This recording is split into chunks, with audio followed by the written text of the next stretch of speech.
የአማራ ፋኖ አደረጃጀቶችና መሪዎች የእንኳን አደረሳችሁ መልእክት ልከዋል። የአማራ ህዝብ ለትንሳኤው እንዲዘጋጅም አሳስበዋል። ሙሉ መልእክቶችን ይዘናል። የትንሳኤ ዕለት ድሎችንም በቆይታችን እንነግራችኋለን። ኢትዮጵያዊ ባለስልጣናት ወደ ጎረቤት ሀገር ኮብልለዋል። ሙሉ አጃቢና ንብረታቸውንም ይዘዋል ተብሏል። መረጃውን ትሰሙታላችሁ። የፕሬዝዳንት ቭላድሚር ፑቲን የዕለተ ፋሲካ ውሳኔ አነጋጋሪ ሆኗል። በቆይታችን እንመለከተዋለን። ሰላም ጤና ፍቅር በያላችሁበት ይድረሳችሁ። ውድ የብላክ ላይን ሚዲያ ቤተሰቦቻችን እንኳን ለብርሃነ ትንሳኤው በዓል በሰላም አደረሳችሁ እያልን ብትሰሟቸው እናንተን ይመጥናሉ ብለን ያዘጋጀናቸውን እነዚህንና መሰል መረጃዎች እንደሚከተለው በዝርዝር ስንቀርብ የሚባክኑ ደቂቃዎች እንደማይኖሩ በመተማመን ነው። አብራችሁን ቆዩ። የአማራን የህልውና ተጋድሎ እያደረገ በዓልን በጫካ የሚያሳልፈው የአማራ ፋኖ በአደረጃጀቶቹና በመሪዎቹ በኩል የእንኳን አደረሳችሁ መልእክቶችን አስተላልፏል። የአማራ ፋኖ በሸዋ የፋሲካ በዓልን አስመልክቶ በሰጠው የእንኳን አደረሳችሁ መግለጫ ፋሲካ የክርስትና እምነት መሰረት የሆነ ኢየሱስ ክርስቶስ ሞትን ድል አድርጎ ትንሳኤውን ለዓለም ያበሰረበት እጅግ ድንቅ በዓል ነው ብሏል። ብርሃን በጨለማ ላይ ህይወት ደግሞ በሞት ላይ ድልን የተጎናጸፈበት ዕለት ነው ያለው የአማራ ፋኖ በሸዋ ከፋሲካ በፊት ነቢዩ ኢሳያስ በመንፈስ ኃይል አስቀድሞ እንደተናገረው በእውነት ደዌያችንን ተቀበለ፣ ህማማችንንም ተሸከመ፣ ስለመተላለፋችን ቆሰለ፣ በማስጨነቅና በፍርድ ተወሰደ ብሎ ሊፈጸም ያለውን ግፍና ሰቆቃ መናገሩን አንስቷል። ይህ ነቢያዊ ትንቢት በክርስቶስ ትንሣኤ መቋጨቱን ሲያስረዳ ደግሞ ነፍሱን ስለ ኃጢአት መስዋዕት ካደረገ በኋላ ዘሩን ያያል፣ ከነፍሱ ድካምን ብርሃን ያያል፣ ደስም ይለዋል ብሎ ፍስሐና ሐሴትን ሰበከ የሚለውን ጠቅሷል። በመሆኑም ካለንበት ዱር ገደል እንኳን ለፋሲካ በዓል አደረሳችሁ እንላለን። እርግጥ ነው ፋሲካ ወተንሥአ ሙታን የሚል ብስራት የታወጀበት ዕለት ነው። ዕለቱ ታሪካዊ ክስተት ብቻ ሳይሆን ለሰው ልጅም የዘላለም ተስፋ ነው። ኃጢአትም መከራም ሞትም መጨረሻ እንዳልሆኑ የተረጋገጠበት፣ በምትኩ በጸሎት በትዕግስትና በጽናት አርነት እንደምንወጣ ዕለት ዕለት የሚመራን የተግባር መመሪያ ነው ብሏል የአማራ ፋኖ በሸዋ መግለጫ።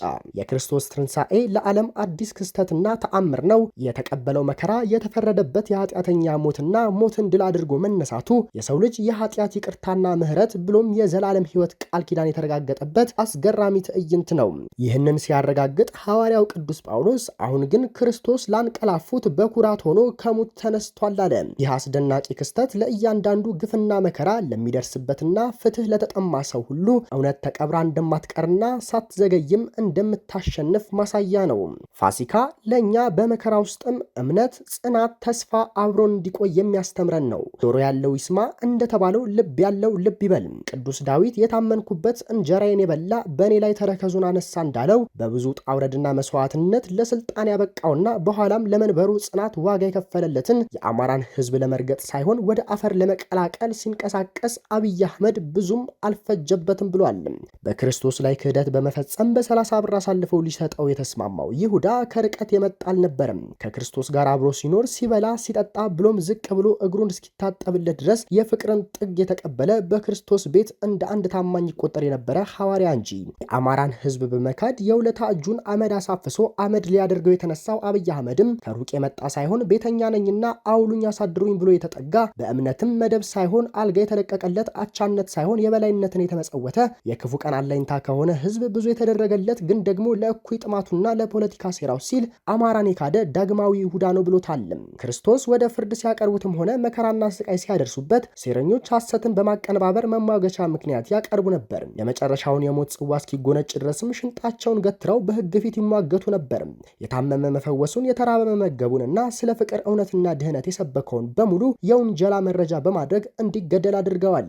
ዛሬም የአማራ ህዝብ ኢትዮጵያን አንድ ለማድረግ ብሎም ሉዓላዊነቷ እንዳይደፈር ያበረከተውን የደም ግብርና የጀግንነት ገድል ጭምር በማርከስና በማንቋሻሽ በልብ ወለድና በሴራ ፖለቲካ ጥንስስ አማራን መጨፍጨፍ፣ ማሰር፣ ማቃጠል፣ ማፈናቀልና ማሳደድ የተለመደ ተግባር ሆነ።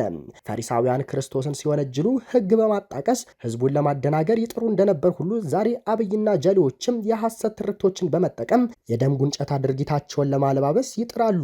ዓለም እንደሚያውቀው በጥቅሉ የዘር ማጥፋት ሂደት እየተከናወነብን ይገኛል። በዚህም ስንቶች አድራሻቸው ጠፋ፣ ስንቶችስ ተቀሰፉ፣ የግፍ አይነትና መጠን እንዲሁም የደረሰውን ውድመት ሰማይና ምድር ይቁጠረው። ቢሆንም ፋሲካ የሚያረጋግጠው ክርስቶስን እናጠፋለን ብለው የተነሱ ሰዎች በተገላቢጦሽ በክብር ላይ ክብር እንዳጎናጸፉት ነው።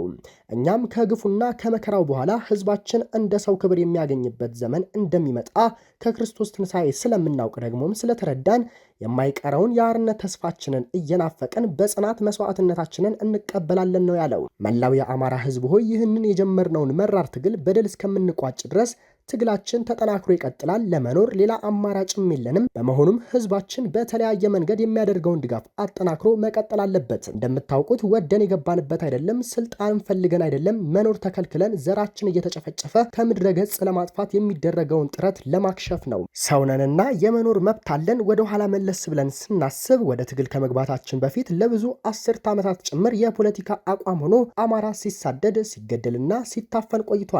በመሆኑም ትግላችን ይህ ይብቃ ነውና በትግላችን እንቀጥላለን። በአጭር ጊዜ ድል አድርገን የደማችንን መመጠጥ እናስቆማለን ብሏል የአማራ ፋኖ በሸዋ በሰጠው መግለጫ። የአማራ ፋኖ አንድነት በጎንደር ባስተላለፈው የእንኳን አደረሳችሁ መልእክት ደግሞ በተለያዩ ፈታኝ ሰው ሰራሽና ተፈጥሯዊ ተግዳሮችን ተቋቁሞ አመርቂ ድል እያስመዘገብን ባለንበት በዚህ ጊዜ በአንድነትና በመተሳሰብ በመቻቻልና በማስተዋል በመደጋገፍና በትህትና የእንከን ቋጠሮችን ፈተን አጠቃላይ ማህበረሰባዊ የመጥፋት አደጋ በመታደግ የሚቀጥለውን ዓመት ትንሣኤ ስናከብር ምድራዊ መከራውን ቀልብሰን እንዲሆን ከምኞት የዘለለ ገቢራዊ እርምጃ በመራመድ ጭምር ይሆናል ብሏል።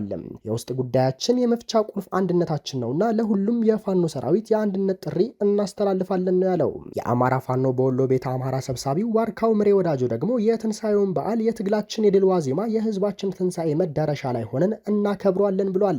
የተከበርከው የአማራ ህዝብ ሆይ ብዙ መከራ፣ ብዙ ጭንቅ፣ ብዙ ሰቆቃዎችን እያሳለፍክ እንደሆነ በትግል ሜዳ ያለነው ለህልውና መጽናት የወጣነው ልጆች በግልጽ እንረዷለን ነው ያለው። ባለፉት ዘመናት መንግስታት ተፈራርቀው የተጫነብህ ዕዳና በገፍ የተፈጸመብህ ግፍም ለነፍጥ ትግል አስወጥቶን የጀመርነው ተጋድሎ ፍሬው እያማረና እየጎመራ የድል ዋዜማ ላይ እንገኛለን ብሏል። ጌታችን መድኃኒታችን ኢየሱስ ክርስቶስ ከረጅም መከራና ህማም በኋላ ድል ላደረገበት የትንሣኤው በዓል መላው ህዝባችንን እንኳን አደረሳችሁ ስንላችሁም አሁን ካለንበት ህዝባዊ መሳደድ የመገደልና እልቂት የተሻገረ ህዝባዊ ፈውስን በታላቁ የአማራ ህዝብ ሁለንተናዊ ድጋፍና በእኛ በልጆቻችሁ የጸና ትግል እንደምናበስራችሁ በመተማመን ነው። ለህዝባችን ድልና ስኬት የሚከፈለውን ዋጋ ሁሉ ከፍለን ትውልዳዊ አደራችንን እንወጣለን፣ ታሪካችንንም በክንዳችን እንጽፋለን ብሏል። የአማራ ፋኖ በጎጃም ምክትል ሰብሳቢውና ወታደራዊ አዛዡ አለቃ ዝናቡ ልንገረው በበኩሉም ዛሬ ትንሣኤ የሌላት ሀገር የአምላኳን ትንሣኤ ደጋግማ እያከበረች ነው። ህዝባችን የህማማቱ ዘመን አልፎለታልና ተሽሮ ሀገራችንም የራሷን ትንሣኤ እንደ አምላኳ ትንሣኤ ታከበር ዘንድ የአማራ ፋኖ ሰራዊት አስፈላጊውን ውድ ዋጋ ሁሉ እየከፈለ ነው። በዚህም ለጠላት ሰሞነኛ እቅድ መገታት መላው ሰራዊታችንና ህዝባችን ለምታደርጉት አኩሪ ገድል ምስጋናችንን እናቀርባለን ብሏል። ክርስቶስ አልዓዛርን ከሙታን መቃብር ውስጥ ሲያስነሳ ድንጋይ ማንከባለሉ የሰዎች ስራ ነበር። ዳዊት ሊጠጣ የፈለገውን ውሃ ለማምጣት ሲሉ የተጋደሉለት ወታደሮች መስዋዕትነታቸው ጽድቅ ሆኖ እንደተቆጠረላቸው የተነገረን ክርስቶስን በሚያመልኩ የክርስቲያኖች መጽሐፍ ቅዱስ ውስጥ ነው። እግዚአብሔርም ጎልያድን የጣለው በዳዊት ጠጠር ነው። በደልና ግፍ እያየ ዝም ማለትም በአምላክ ፊት እንደሚያስቀጣ ሲነግረን ፈሪ አይጸድቅም ብሎ የገሰጸንም ይህ ቅዱስ መጽሐፍ ነው። እግዚአብሔር እና ውረድ በማለት ብቻ የሚመጣ ለውጥ የለም። ይልቁንስ አንድም ሁለትም ሆነን ተሰልፈን በጀመርነው ተጋድሎ ውስጥ እግዚአብሔርን ኃይል በእኛ ላይ ይደርን በለው። በስግደት ብቻ የምናገኘው ለውጥ ቢኖር ኑሮ በሰዓታት ልዩነት ኪርያላይሶን እያልን ለአምላክ ክብር እየሰገድን በቤቱ ብንኖር ደስ ባለን ነበር። በተማጽኖ ብቻ እንደማንድን በትግል ብቻ እንደማንጥል ተነግሮናል ነው ያለው። ትግሉ የመኖር ዋስትና አጥቶ የህልውና አጣብቂኝ ውስጥ የወደቀ የግፏን ህዝብ ነው። የምትታገሉለት ዓላማ ቅዱስነት መረዳትና ማወቅም በጽናት ለመቆም ይበጃል። ከዛሬ 500 ዓመት በፊት አባ ባህሪ ሀገሬ ጠፋች በሚለው ድርሰታቸው እንደነገሩን በቅርቡም ጀነራል አሳምነው ጽጌ ከዛሬ 500 ዓመት በፊት ከነበረው የከፋ እልቂት ህዝባችን ላይ ተደግሷል ብሎ እንዳሳሰበን እየሆነ ያለ ሁሉም ቀድመው የነቁት የነገሩን ነው። ክርስቶስ በክርስትና ውስጥ ያሳየንን ትልቁ ትምህርትም ቤዛነት ለሚወዱት ራሱን አሳልፎ መስጠት ነው። ለሀብት፣ ለልጅ፣ ጤናም ሆነ ተያያዥ ምክንያቶች በመስገብገብ ይህንን ህዝብ ለውርደት በሚዳረግ ሂደት ውስጥ በጠላትነትም ሆነ ዝምታ ውስጥ ማቆም ቤዛ የሆኑትን ደም እንደማርከስና የህዝባችንን የትንሣኤ ቀን እንደማዘግየት እንቆጥረዋለን። ስለሆነም በየትኛውም የከፍታ ሆነ ዝቅታ ውስጥ የሚገኝ ሁሉ የአማራ ህዝብ ለህልውና ትግሉ የራሱን አበርክቶ እንዲያደርግ ጥሪ እናቀርባለን። ለአማራ ህዝብ የማይታመን ውድ ዋጋ ሁሉ በመክፈል ቤዛነታችሁን ያሳያችሁ ፋኖች ትግላችሁ ለትንሣኤ እንደምናደርሰው ቃል እየገባን መላው የአማራ ፋኖ ሰራዊታችን በዓል በወትሮ ዝግጁነትና ራሳችሁን ለአየር ላይ ጥቃት በማያጋልጥ መልኩ እንድታሳልፉ አሳስባለሁ ብለዋል። በውጊያ መረጃዎች የአብይ አህመድ የጥፋት ቡድን የዲማ ቅዱስ ጊዮርጊስ ገዳምና የዲማ ቅዱስ ጊዮርጊስ ሙዚየምን መምታቱ ተረጋግጧል። በእነማይ ወረዳ ዲማ ጊዮርጊስ ገዳም ውስጥ ያሉ ምዕመናንና መነኮሳት ላይ አገዛዙ በከባድ መሳሪያ የታገዘ ጉዳት አድርሷል። የዲማ ጊዮርጊስ ሙዚየም በአገዛዙ ኃይል ጉዳት ደርሶበታል። የአማራ ህዝብ ከምድረ ገጽ አጥፈዋል ብሎ የተነሳው የአብይ አህመድ ቡድን በሰማይ ድሮን፣ በምድር ታንክ፣ መድፍና በርካታ መካናይዝድ ጦር በመጠቀም በአማራ ህዝብ ላይ ጦርነት ካወጀ 1 ዓመት ከ9 ወር የሞላው ቢሆንም የአማራን ህዝብ በራሱ ክንድ ነፍጥ አንስቶ ባንኩንም ታንኩንም የታጠቀውን ሰው በላ ጨፍጫፊ ቡድን ልኩን እያሳየው ይገኛል። አገዛዙ የፋኑን በትር መቋቋም ሲያቅተው ንጹሃን አማራዎችን በእናርጅና ውጋ ወረዳ ገደብ ቀበሌ በጅምላ በድሮን ጨፍጭፏል። በእነማይ ወረዳ ዲማ ጊዮርጊስ ገዳም ውስጥ ያሉ ምዕመናንና መነኮሳት ላይ አገዛዙ በከባድ መሳሪያ የታገዘ ጉዳት አድርሷል።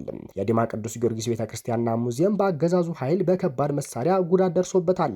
ከደጀን ወረዳ ጢቅ ቀበሌ የተነሳ 4 ተሽከርካሪ የጠላት ኃይል ደግሞ በጉዞ ላይ እንዳለ በእነማይ ወረዳ በአባ ኮስትር ብርጌድ የረዝ ቀበሌ በተደረገበት የደፈጣ ተኩስ አንድ ኦራል ተገልብጦ ሙትና ቁስለኛ ሆኗል። በእነማይ ወረዳ ደብረ ጽሞና ቀበሌ የገባውን ወራሪ ኃይል የአባ ኮስትር ልዩ ኮማንዶ አባ ሲኖዳ ላይ ቀጥቅጠውታል። በዚህ ውጊያ 15 የመንግስት ኃይል እርምጃ ተወስዶበታል። 8ቱ ቀላልና ከባድ ቁስለኛ ሆነዋል። 4 ሞተር የሲቪል ንብረቶችን ከማህበረሰቡ የልብስ ሱቆችን በመስበር ልብስ የዘረፈና ጁስና የመሳሰሉ መጠጦችን ሰርቋል። የአገዛዙ ኃይል በየቤቱ እየገባ በቤት ውስጥ ያሉ ዱቄትና ሊጥ ሳይቀር በመድፋት ወደ መጣበት ቦታ ሄዷል። ዘመቻ አንድነት በቤተ አማራ ግንባርም ተጠናክሮ ቀጥሏል። አማራ ፋኖ በወሎ ቤተ አማራ ንጉስ ሚካኤል ኮር አማራ ሳይንት መቅደላ ክፍለ ጦር በሻለቃ ጎሹ ታረቀኝ የሚመራው አትሮንስ ብርጌድ እንደተለመደው በወራሪው ኃይል ላይ ድል ተቀዳጅቷል። የብልጽግናው ጥምር ጦር በቀበሮ ሜዳ፣ ጉዲት ተራራ፣ መጅድ መገንጠያ በሚባሉ ቦታዎች ላይ በከፍተኛ ሁኔታ ጉዳት ደርሶበታል። የተቀጣው ኃይል በሞርተር አካባቢውን እያናወጸው ቢውልም የአትሮንስ ብርጌድ ሰራዊት አባላት ሲያርበደብሩት ውለዋል።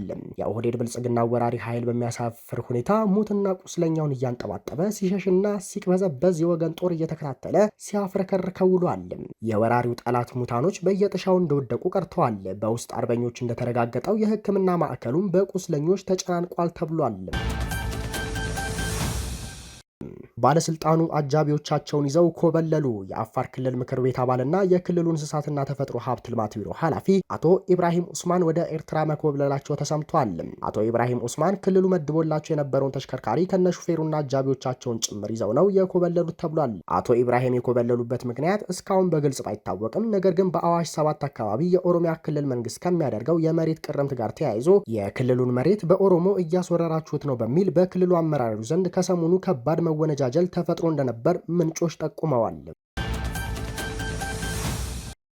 የሩሲያው ፕሬዝዳንት ቭላድሚር ፑቲን የፋሲካ ተኩስ አቁም አውጀው በመተግበር ላይ ናቸው። ፑቲን ተኩስ አቁም ይፋ ቢያደርጉም የዩክሬን ፖለቲከኞች ፑቲን አይታመኑም በሚል ስጋታቸውን እያስቀመጡ ነው። የፋሲካ በዓል እስከሚጠናቀቅ ጦራቸው ምንም አይነት ወታደራዊ እንቅስቃሴ እንዳያደርግ አዘዋል። ፕሬዝዳንት ፑቲን ለ30 ሰዓታት የሚዘልቀው ተኩስ አቁም በሞስኮና በኪየቭ ሰማይ ላይ የሰላም አየር እንዲነፍስ ያደርጋልም እየተባለ ይገኛል። ያም ሆኖ ግን የሩሲያ ኃይሎች ለሚቃጣባቸው የትኛውም ጥቃት ምላሽ ለመስጠት ዝግጁ መሆን አለባቸው ይላል አዋጁ። የዩክሬኑ ፕሬዝዳንት ቮሎዲሚር ዘለንስኪ ፑቲን በሰው ህይወት ላይ ለመጫወት እየሞከሩ ነው በሚል አጣጥለዋል።